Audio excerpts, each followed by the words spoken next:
starts right now. Less than 1 week after a deadly shooting and other violent incidents during Fiesta, Market Square is hosting another major celebration. All weekend, crowds have been pouring in to celebrate Cinco de Mayo. As vendors and visitors tell our Danielle Ibarra, the shooting is not preventing them from enjoying the celebration. Ice cold beer. In Market Square, its history and culture draws people in. And of course, the food. I can be doing gorditas, funnel cakes, aguas frescas. Letty Herrera has worked in Market Square for over 4 decades. Instead of confetti, she saw a fiesta celebration end Sunday morning with gunfire. It was chaotic. It was scary. Again, but that can happen anywhere. Visitors say the violence isn't keeping them away. I feel safe. I don't know about everybody else. I can't speak for everybody else. I feel safe. You can't stop it, They're going to have shootings everywhere. They have it in schools. So, you just got to take a chance, I guess. Next fiesta, Police Chief William McManus says there will be some extra safety measures in place, including fencing and bag checks. Have you noticed anything different since that shooting here in Market Square? Less crowd, more police. What do you think about that? It's sad. On this Cinco de Mayo weekend, Herrera says it's a different type of crowd. This has been a very beautiful, peaceful event. What would you say to the people who are hesitant to come out to Market Square? I would say if I'm here, you should be here because I'm 72 years old, like I said, and I am enjoying it. Don't let one incident ruin your entire life. I'm never going to markets. Oh no, you must. This is a crown jewel here. We have a crown jewel, and I'm very proud of it. Danielle Ibarra, KSAT 12 News. All right, switching gears now and heading outside with live cam. It was a very damp start to this Saturday. We had a lot of fog and drizzle and mist. Conditions did improve a bit later on this afternoon. We actually did manage to find a few peaks of sunshine before sunset. It is humid out there right now, plenty of moisture in place. Now focus is going to turn to increasing storm chances as we look ahead to our Sunday. Let's get you a look at authority radar right now. We are quiet here in San Antonio and across much of South Texas, but it is a different story across portions of Valverde County near Juneau, well north of Comstock, well north of Del Rio. These are non-severe right now, but they are capable of penny-sized hail and 50-mile-per-hour wind gusts as they start to track eastward. So they will be moving into western Rock Springs or Edwards County near Rock Springs here very shortly. Increasing storm chances into our Sunday, especially tomorrow morning and into the early afternoon. Scattered rain and thunderstorms are expected. Heavy rainfall will need to be monitored for. So we're going to time out the latest version of your Futurecast, get you all those details coming up in just a few, Courtney. All right, thank you, Mia. Well, voters took to the polls all day today to let their voices be heard in a lot of local elections. So let's get to a recap of some of the big races that we've been following. We start on the northeast side where voters there decided who would be the next class of NEISD board trustees. There were 5 races for 5 trustee spots. That first spot was between Lisa Thompson and Michael Gerwitz. So let's look right now. 74% of precincts reporting Lisa Thompson up 70%. The next open school board trustee position was a battle between Tracy Shelton, Jacqueline Klein, and Rhonda Rowland in place 2. Right now, Tracy Shelton up 58%. The third open spot was up for grabs between Jack Hoyle and David Bayer in place 4. Bayer was the incumbent for this race, and he's holding on to that with a percentage of 69% right now, again with 74% reporting. The next trustee spot brought a race between 3 different candidates, Dick Rasmussen, Chris Evans, and Melinda Cox, all hoping to represent place 5 on the NEISD school board. Melinda Cox, 54%, taking the lead to 39 and 7%. And finally, the 5th and last spot available on the NEISD school board was between Terry Chidgey and incumbent Steve Hilliard. And we see that Chidgey is at 64% to Hilliard's 36%. Let's go to Uvalde now, where voters also went to the polls today. 3 spots in the Uvalde Consolidated ISD School Board were up for grabs. Now, this is the first school board election since the Robb Elementary tragedy nearly 2 years ago now. So the top 3 get the most votes, securing those spots. 100% of those votes are in now. So these winners are confirmed: Jacqueline Gonzalez, Jesse Rizzo, and Cal Lambert. And we do want to mention that Rizzo is the uncle of Robb Elementary victim Jackie Casares. We will be showing the results of several more races throughout the rest of the show, so we hope you stay tuned. But we do want you to know if the results, you want them now, we've got them online. Just scan the QR code for a list of election results from all over the San Antonio metro area.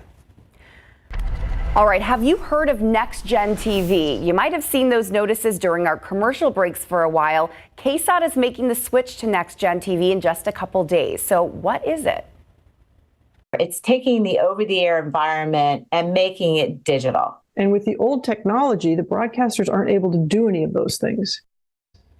Coming up in KSAT Explains, we break it all down. What is NextGen TV? What can you do? What can you get with it? And what do you need to do to watch? KSAT Explains it all. That story coming up in about 20 minutes. Millions of Texans and Oklahomans are under flood alerts for the next 24 hours, and the severe weather threat will last even longer than that. The latest on that weekend weather next on the Nightbeat.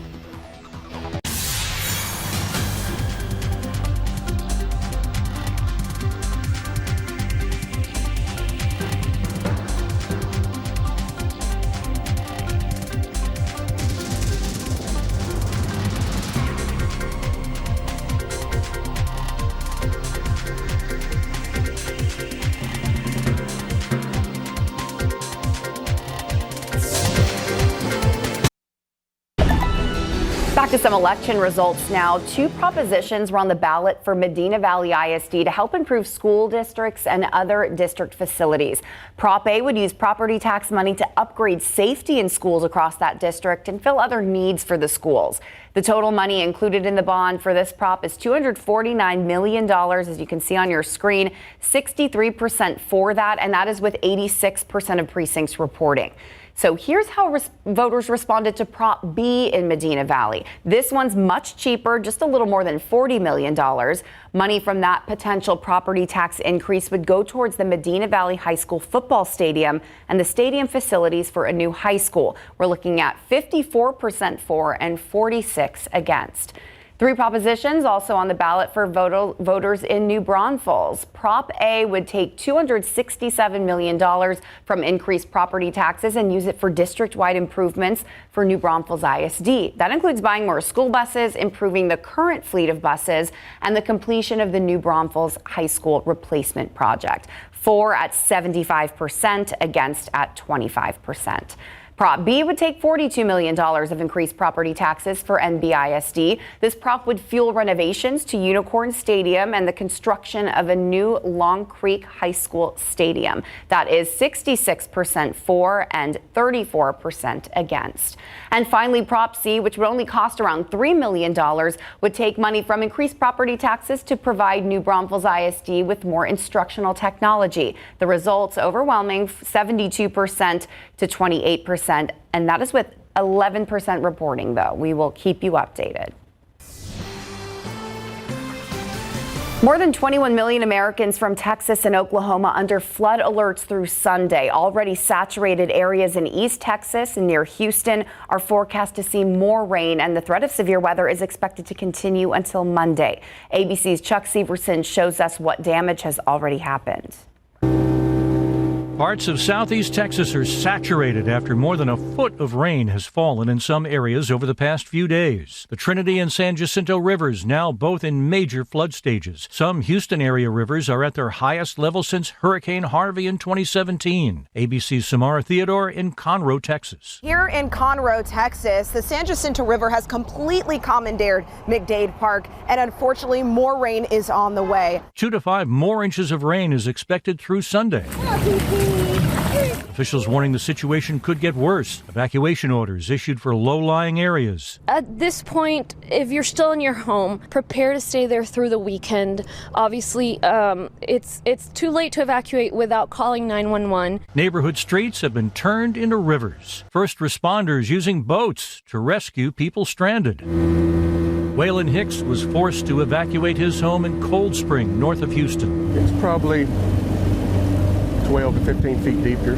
He says he's helped several families and their pets evacuate the flooded neighborhood. Meanwhile, in Central Texas, residents are picking up the pieces after a tornado left behind a path of destruction. Casey Lambert and her husband Wes tried to shelter their kids as a twister destroyed their home in Hodges. I remember hearing glass break, and then I remember hearing bricks coming down, and they were coming down on top of us. The suction became so strong, it sucked Lane from Wes's arms. She found her son on a pile of insulation, which she believes saved him. And the severe weather is not over. As the work week begins, giant hail, damaging winds, and tornadoes, all possible as more severe storms are forecast on Monday from Texas to Nebraska. Chuck Sievertson, ABC News, New York.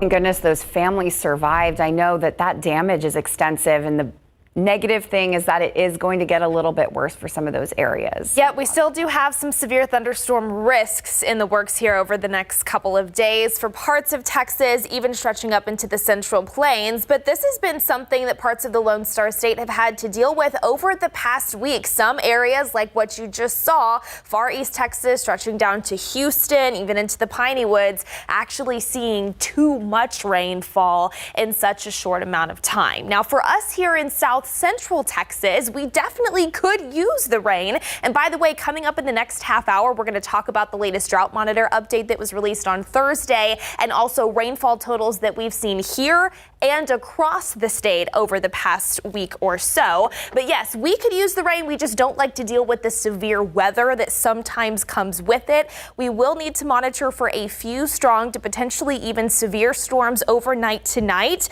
and another round that's possible into tomorrow. This is what we're looking at right now across our far northwestern counties. We are quiet across the vast majority of the area. No severe thunderstorm warnings in place right now. We have a weakening storm that is now moving into far northwestern Edwards County. This storm, though, into northern Valverde County that's approaching the Juneau area and the Highway 163 corridor. This one has been strengthening a little bit, especially where you're seeing some of these deeper purples. There is the potential to find some nickel-sized hail, as well as some wind gusts upwards of about 50 miles per hour. This is generally working eastward, so this storm on the far west side, that will likely move into western Edwards County by about 11:45 to 11:50. Rock Springs, you could catch the tail end of this first cluster of storms by about 11:45 as well. So what we're going to need to monitor through the overnight is basically that activity tracking eastward. You can see it's the tail end of this cluster of storms that is, again, working through central Texas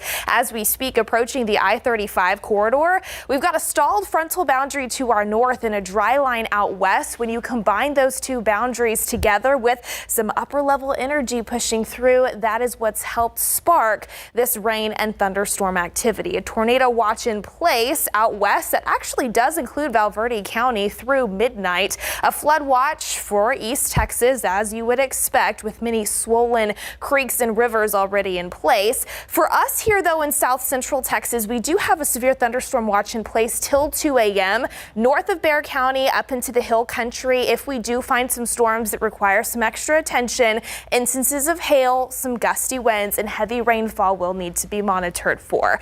Here's the latest version of your Futurecast depicting what the radar could look like here as we head into the overnight hours. It's not perfect, but it does show that cluster of storms tracking across the hill country as we sleep tonight, and then scattered rain and thunderstorms possible tomorrow morning and potentially into the early afternoon as well. So pretty random in placement, but a good idea to take the rain gear, the umbrella out with you if you are stepping out for any Sunday morning plans, and keep your KSAT weather app handy. We will, of course, continue to keep you posted, send you notifications, and even go live right to your phone if we need to track those thunderstorms as well. Temperature-wise, we're going to start off upper 60s, right around 70 degrees first thing tomorrow. Mid 70s at noon, And then as we start to dry things out by late afternoon and into the evening, high temperatures topping off near about 80 degrees. Enjoy that though, because those temperatures are really expected to warm up into Monday, but even more so by the middle of next week. Still dealing with some damp mornings, the humidity not going anywhere for much of next week. So we've got the morning fog and drizzle in place. Take a look at your afternoon temperatures though. By Tuesday and Wednesday, as rain chances drop off and more sunshine returns, we're in the 90s, feeling even hotter with the humidity. So a taste of summer right around the corner, but a cool front could move in ahead of next weekend. So we'll talk a little bit more about that coming up in just a few, Courtney, as well. Making you guys work hard. Yes. I know, we've got our whole team in on this. Thank you, Mia. Okay, Mary, that UIL state track and field meet was not bad at all. It was very impressive. Especially for area athletes. Yeah, the final day up in Austin saw big time finishes for many San Antonio schools. We'll show you all of the medalists. And how about this finish? The first leg of horse racing's Triple Crown was full of dramatics. Also talking NBA and SAFC right after the break.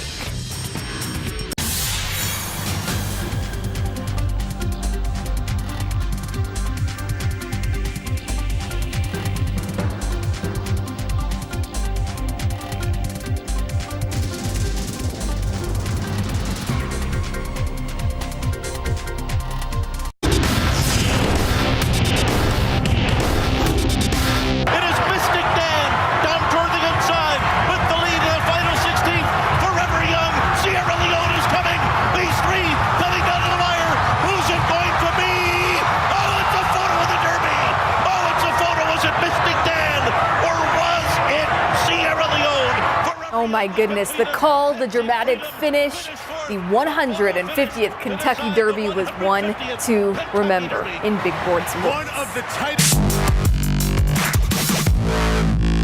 Classes 1A and 6A took the stage for the final day of the UIL State Track and Field meetup in Austin at Mike A. Myers Stadium. Steele's Zaire Cunningham captured gold in the 6A high jump with a clearance of 6 feet 8 inches. He's the first state champ in program history. Churchill's Alejandro Rosales won silver in the 6A 800-meter run with a time of 1:52.13. The Reagan Rattlers saw big-time performances. Texas commit Sam Abti is the 6A state champion pole vaulter, clearing 16 feet 6 inches. Gavin Chapa had a runner-up finish in the 1600-meter run at 4 minutes and 9.64 seconds. And Vanderbilt commit Isabella DeGrassa finished in second place in the 300-meter hurdles with a time of 41.84. Harlan's Ayanna Webb took bronze in the 6A triple jump, and Tate Taylor finished second in the 6A 100-meter dash. We caught up with Reagan's DeGrassa and Harlan's Taylor after the podium. It was really good. I felt really smooth. Definitely had great competition, so they really pushed me. And I'm really proud of myself for executing the race as well as I did. Man, once I heard that gun go off, like I said, I was focused on my block start. I just trusted my work, trusted that God will get me down the track, and that's ultimately what I did. Awesome stuff. All right, the 150th Kentucky Derby in Louisville was dramatic and thrilling. It was a photo finish as 3 horses crossed the finish line within a hair of each other. 3 noses at the wire. Mystic Dan and jockey Brian Hernandez Jr., who sent off at 18-1 odds, edged out Sierra Leone and Forever Young. The favorite for the running of the Roses was Fierceness, who finished 15th in the 20-horse field.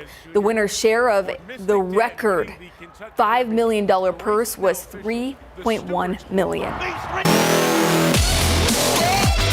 All right, 2-seed Denver and 3-seed Minnesota opened up the NBA Western Conference semifinals today with Game 1 at the home of the defending champions. Let's fast forward to a tense fourth quarter. Nuggets Jamal Murray drains a three-pointer and draws the foul. Denver takes the lead after that. Then it's T-Wolves superstar Anthony Edwards showing off the dribble, then the jumper over Aaron Gordon.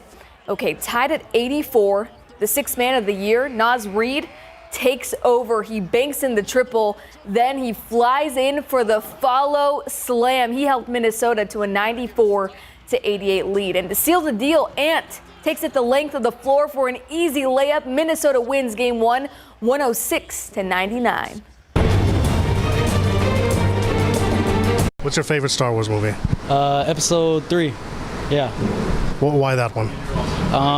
Because that's when Anakin turns into Vader. Valley Sports. May the 4th be with you. Star Wars night at Toyota Field as San Antonio FC looks to bounce back against Oakland Roots SC. And in the 49th minute, Pablo Cisniega uses the force on this save. Take another look. The SAFC goalkeeper with Jedi-like reflexes to keep the game scoreless. That's my attempt at sounding like a Star Wars fan. All right, SAFC took the lead as Kevin Lambert gets up for the header, and it finds the back of the net, but Oakland tied it up on a PK, and this one ends in a draw. All right, later in the show, we're checking in with the Rangers and Astros, also talking Dallas Stars, WNBA, and missions. May the 4th be with you. I think you did good. I think you did a good job. Well done. Use resources. I think some of our folks in here would be proud. All right, thanks, Mary. All right, here's some more election results, and we'll be right back.